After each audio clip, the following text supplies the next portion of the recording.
Welcome to the Fishing Guide Podcast. I'm your host, Brad Wiegmann, and I'm just going to start this show out and say the last 2 times that I had this dynamic duo on the show, they won the tournament the next day. So I'm not trying to jinx anything, but third time's a charm. Yeah, you're pretty good luck, Brad. I'll take that. I've been in the boat with you guys. You guys are just phenomenal anglers, and as a team you guys work so well together. But don't let me hold this back. Let's start with what happened to your boat. It used to be beautifully red, I guess. Yeah, we changed it up. Happy Hollow Outdoors stepped on board with us and wanted to do a wrap on my boat, so I figured that would probably be best for preserving that pretty red paint anyway. So Right. We covered it up, and now we're camouflaged with a big Happy Hollow sticker on the side. So I saw we got some film of that today. That thing will flat out run too. oh yeah, she's fast. Yeah, She's fast. But then you went and did that. But what happened to your truck? Your truck got a little face change too, didn't it, Clay? Yes, sir. Got some new logos added this year. New logos. Anyone in particular? You gonna throw someone out there? Bait Fuel, Yeah. Halo Fishing, and they got a new bait out called the Nano Vibe series, different models, Right. new crappie bait. Yeah. So you're using those? We're using them, sliders, several different jigs, and always them minnows, hence the name you gave me, the Minnow Pimp, That's last right, year. Minnow Pimp. That's right. Let's get right to those minnows and how they're going to play a part in not only like in this tournament, but if the angler was going out fishing for the next couple months, what are they going to look like when it goes to fishing with a minnow? What's their rig? It kind of depends, man. I mean, I'm a minnow guy. I think that if a crappie don't eat a minnow, he's not going to eat anything. Now, like today or on the lake as it's fishing right now, you may not need a minnow, but it's kind of weird because the fish is either going to bite or it's not. Right. That's the way it's fishing right now.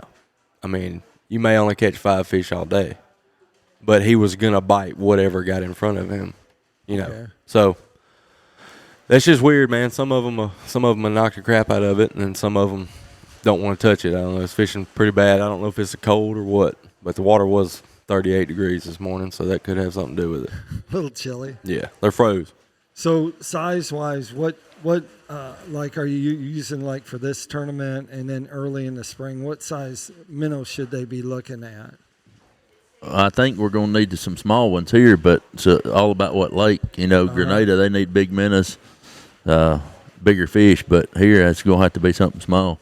We hadn't tried them here yet, so we'll see tomorrow. See you tomorrow.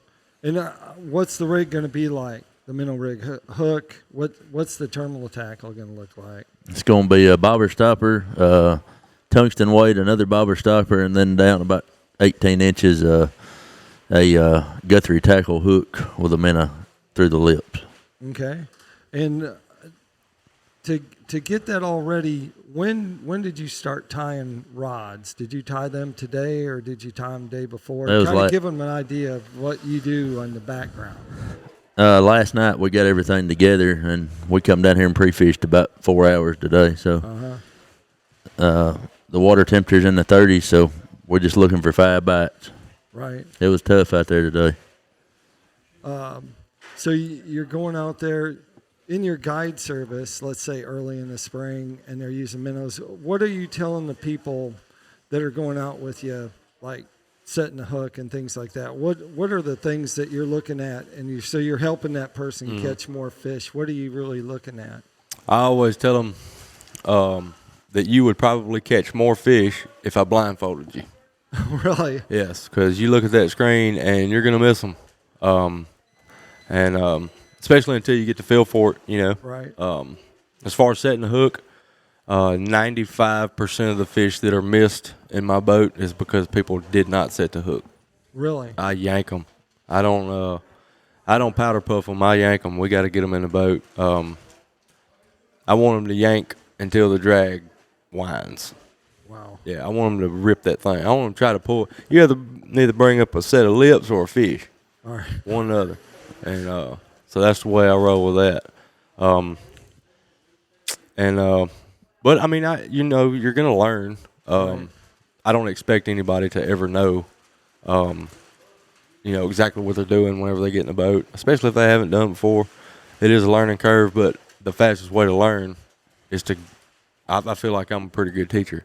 I had some guys this last week up at Sardis that never seen live scope before, and they caught their limit in an hour and a half both days. Wow. So, so they did pretty good. I mean, it's intimidating to a lot of people, but if you just listen, put your ears on, then you'll do good. And the people that do the best are usually women and kids, and that's because they don't really have a care in it. Right. They don't have any bad habits. Right. They don't have no bad habits. They've never done it before, Uh-huh.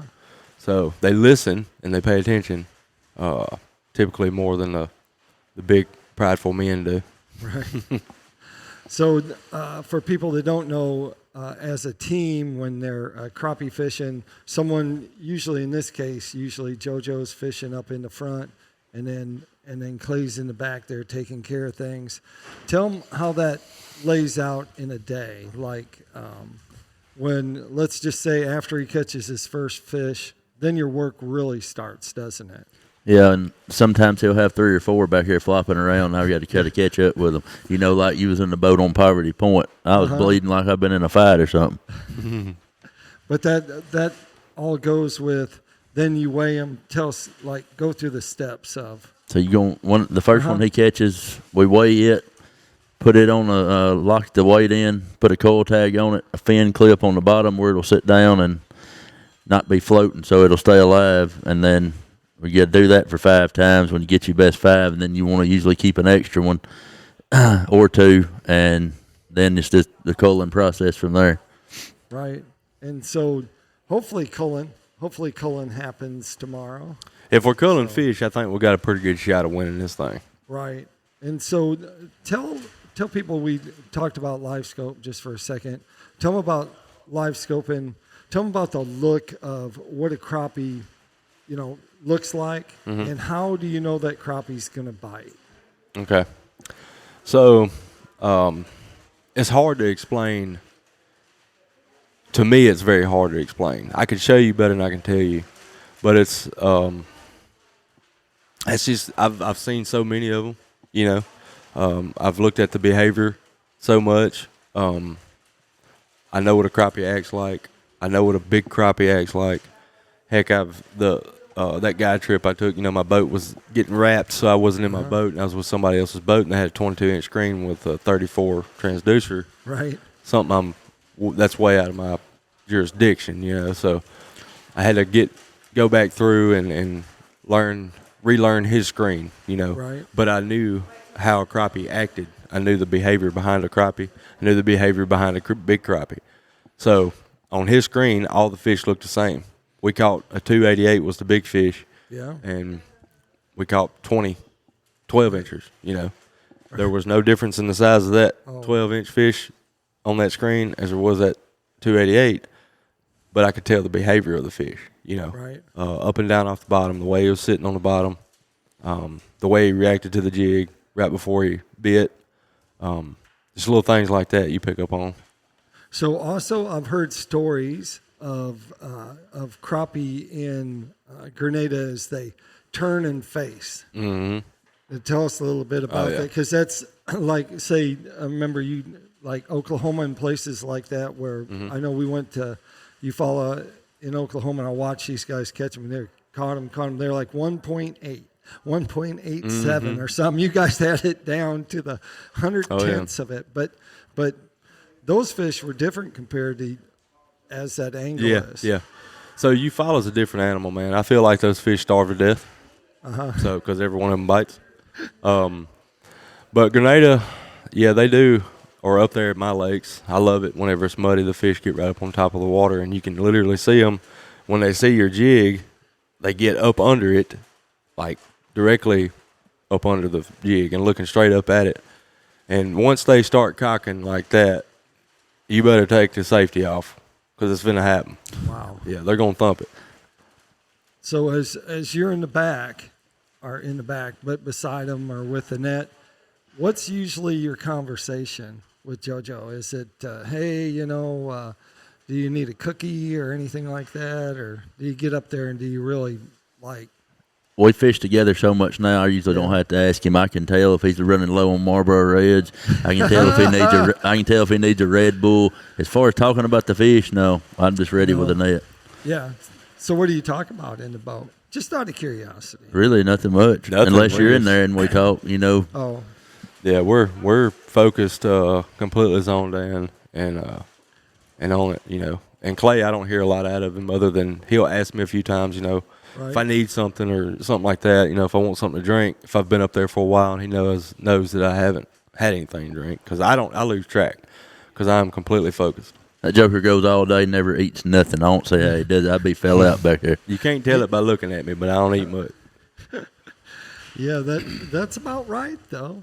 But that's I think that's just part of fishing and part of the team. So as you're out fishing and the line breaks, what's kind of the procedure? What do you go through? As line broke, and then what do you do? We've always got at least 2 rods ready, so I'll hand him the other rod and be back there retying it. If he catches one, I'll throw it down, go net it, weigh it, and then come back to work on the rod I was working on. So it's kind of like a process. And you do you fish much together when you're not fishing in tournaments? We fish so many tournaments, we're pretty much fishing all year, at least once or twice a month, right. tournament-wise. Yeah, so, we get to fish. That is our fishing together. Yeah. I see. And usually during a tournament, we're so busy. Last year at Eufaula, he fished a lot. He got up front pre-fishing, and I can't count the fish he caught, But we usually just strictly business. You know what I mean? Right. So we don't go fun fishing. You don't go fun fishing? No, fishing's not fun to me anyway. But it's kind of a business thing. I love winning. I love competing. So. You have a lot of those trophies that you've been collecting, both of you. Yeah, So we've got a good bit. You're looking for more hardware here. That's right. Yep. I've always been competitive my whole life, and Clay's a very competitive guy too. So we go good together as far as that goes. All right, tell us which tournaments are you going to fish this year in the NCL? Do you know? Like in the NCL, you have this one and maybe 3 more. Yeah, I think we got 5. So we'll have this one and 4 more. Okay. Do you know which ones? Let me see. So this one. Yep. And then, let me see. Championship. The championship. Yep. And then we go to Shreveport, Cross Lake, Grenada in October. Kentucky Lake, April the 12th. Uh-huh. And I think it's one more, but there's so many on the schedule, I don't really remember. Yeah, we got 20-something tournaments on the schedule, so it's kind of hard to keep up with them. Once we get to a new month, we just start looking at the calendar. There you go. Maybe Lake Murray, 2 or South 3. Carolina or something, I think. South Carolina? Yeah, that's going to be interesting there. Yeah, that's out of my league. I fished a few years back. I fished Dale Hollow. It's probably one of my most prized tournaments that I've fished. Wow, that's crystal clear water. Yeah, Never, not your forte. I'm chocolate milk kind of guy. That's right. I don't fish clear water, and went up there and ended up getting 3rd. So wow, that's out of everything that I've accomplished. That's up there. All right, one last question. What are you going to do to prepare for the tournaments the reservoirs that you haven't been to yet? Are you going to do Google Earth, or are you going to do something like that to at least have an idea? Definitely, Clay stays looking, man. He stays on the maps all the time. But we're definitely going to be looking at the maps, looking at different contours of the lake and stuff like that. But lakes that we haven't been to, we're going to have to go and pre-fish more. Okay. All right. That takes us to Tackle Time. Tackle Time sponsored by PICO Lures. PICO Lures has a complete line of hard and soft baits, so you can check them out there. I happen to know someone who has some PICO crankbaits. Yes, sir. And we are going to find out how that turns out. I think you're going to have a good time in the summer when you start pulling those. You're going to be pulling in a lot of fish, and the crappie like it. So we'll come back with you, and we'll find out what your favorite colors are and some things like that. That takes us to that. Jojo, if they want to find out more about you, they want to go on a guide trip, where would they go? You can find me on Facebook, Tri Lake Guide Service, or you can find me online at trilakeguideservice.com, or you can just call or text me, 662-230-4223. It's my cell. All right, Clay, how about you? They want to catch out some more. I know I'm always checking you out on Facebook, so. Yes, I'm always in Tennessee working at the school, SRO. Right. It's where the SRO that Big Mike Jones calls me came from. That's right. So I'm always there, Lawrence County High School, protecting the kids, and usually in the summertime I'm on Wilson or Pickwick fishing. All right, sounds good. Like I always like to say, make sure you keep your hook sharp, your lures in the water.